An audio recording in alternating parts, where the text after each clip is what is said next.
Hashem's Vasai Tivtach L'Pi Hagital Sacha.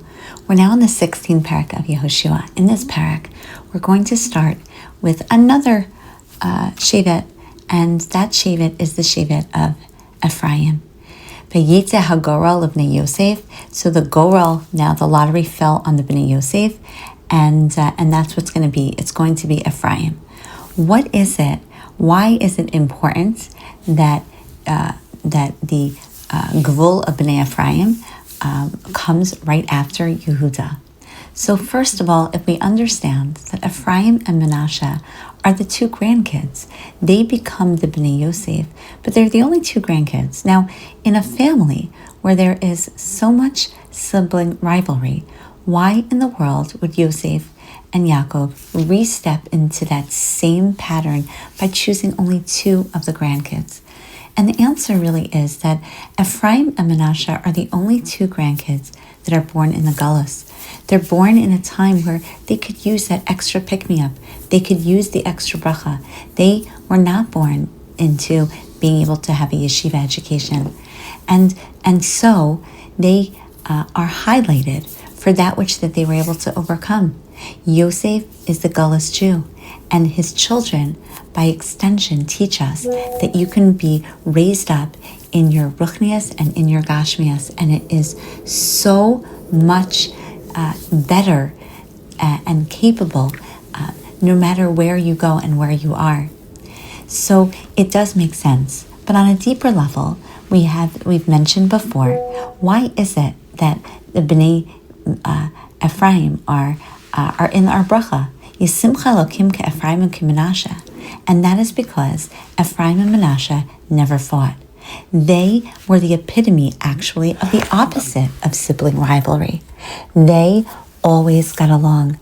The first two brothers in the Torah that finally got along. And so that's why we give a bracha, because there is no bracha if there isn't shalom, and there is no bias if there isn't shalom.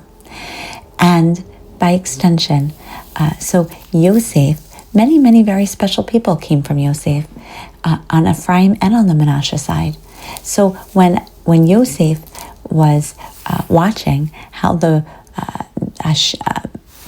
Yaakov switches his hands and puts one hand on one and one hand on the other, it was very clear that each one still was going to get some piece of right, either right foot or right hand. And so he wasn't really out to make them into not experiencing something good when he switched his hands, but rather he was saying that there is going to be the political and the business leaders from Manasseh, and there's going to be the spiritual and the Toradic leaders from Ephraim, and each one is going to have either a leg or an arm up on the competition through the bracha. Okay, so that is something to highlight about Ephraim and Manasseh. We also know that Mashiach, they're going to be Mashiach ben Yosef and Mashiach ben David.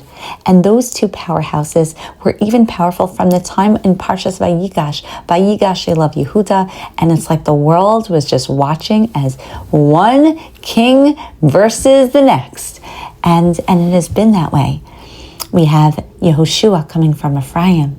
We have David HaMelech. We have Shaul HaMelech coming from Ephraim. We have when the kingdom was finally split. Of course, the first king of Yisrael came from Ephraim. And so what we see is, we also know that Hashem promises that there's going to be a merging of the sticks, of the stick of Yehuda and the stick of Yosef, and that's going to be in the time of Mashiach. So the final Geula is going to be with these two powerhouses coming together. And so we really have the significance of Malchus is also in the Bnei Yosef through Ephraim. And so it makes sense that Ephraim would be the one to have his boundaries.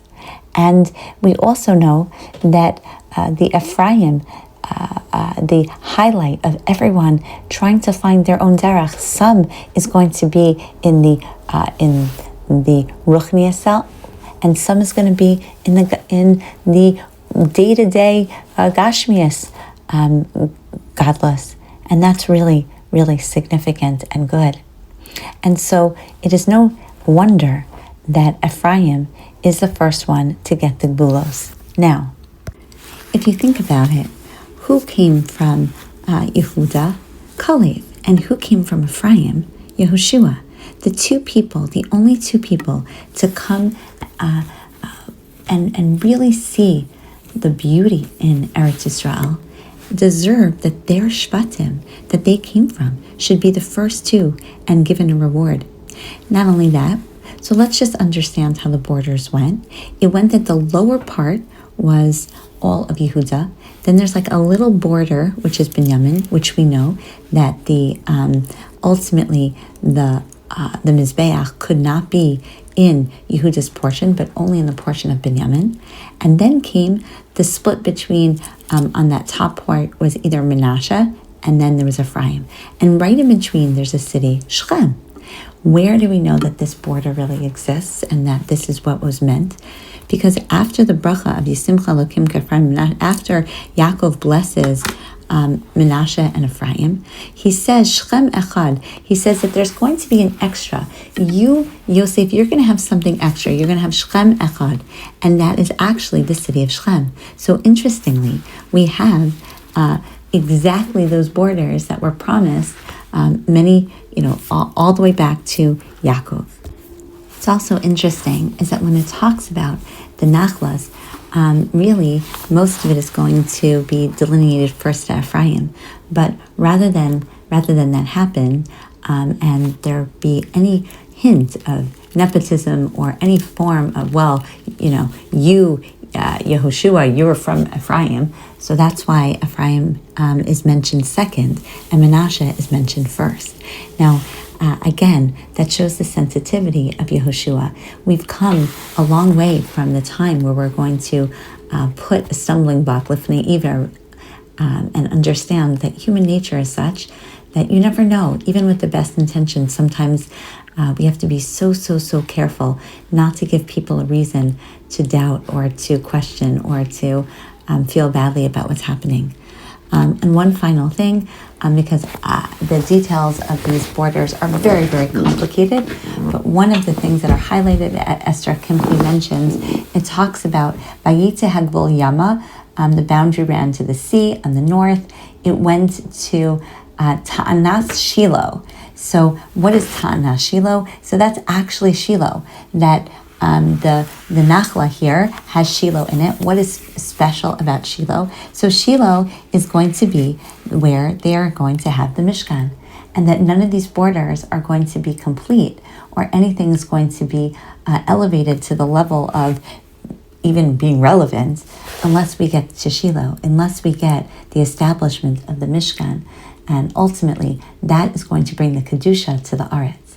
It's really interesting that as long as the tribes are all living in their rightful places, like even right now with everybody living, so many Jews, Baruch Hashem, are living in Eretz Yisrael, but without the proper delineation of where the Shvatim, where each Shevet, you're living among the areas delineated to your particular Shevet, which we don't even know, we can't have many of the halachos. Like we can never have Yovel, and there's a machlokas as to whether or not there's actually capability to have all of the halachos of Shemitah. We hold by it, but and don't you know it when you go into Israel and it's a Shemitah year, but no Yovel. There's no returning and going. There's no real apportionment of the land to the Shvatim, and so on some level, it really is important for us to understand those borders.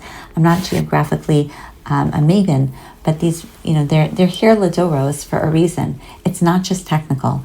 Each individual word, each individual place highlights what we know to be true, which is that there's so much depth, and if we uncover even just a little piece of it, then we're going a long way in really honing in on what it means to be so appreciative. We have Eretz Yisrael here. We're getting the lands. This is Hanukkah, exponentially multiplied to highlight what a present this is, what each individual element of it is just so important to us. And Mirz Hashem, one day, it will be so much more relevant than it is today.